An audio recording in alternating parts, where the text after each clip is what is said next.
Greetings, this is Andrew Baker with Brainwave Consulting Company. Let's take a little bit of time to talk about enterprise password managers.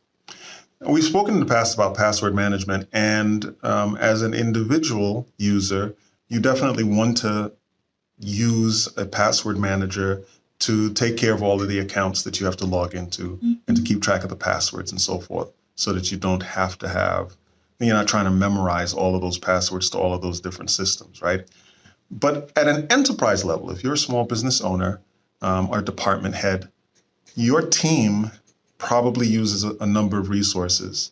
And what you want to do is look at enterprise class managers. Dashlane makes one, LastPass makes one, and there are other vendors. There are actually a lot of vendors in that space.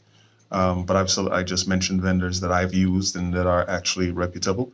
And what you want to do is look at an enterprise password management solution that allows you, your organization, your team, to be able to share a number of passwords or to store their accounts in a centralized password manager.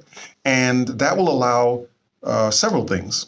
One, if you have people that need access to resources, but only temporarily, you don't have to hand them a password on a regular basis. All right, a robust centralized tool will allow you to grant someone temporary access to something and change that password without necessarily changing it for all the other people that are using it.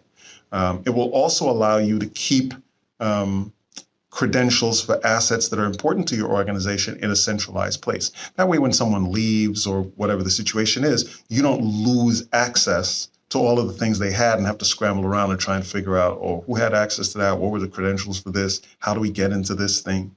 You can keep that centralized. And these tools, there are free versions of those tools, and there are more expensive versions of those tools that have additional features, depending on what you want to be able to do and how you want to manage it, what the size of your organization is, how many people are using it concurrently on top of that.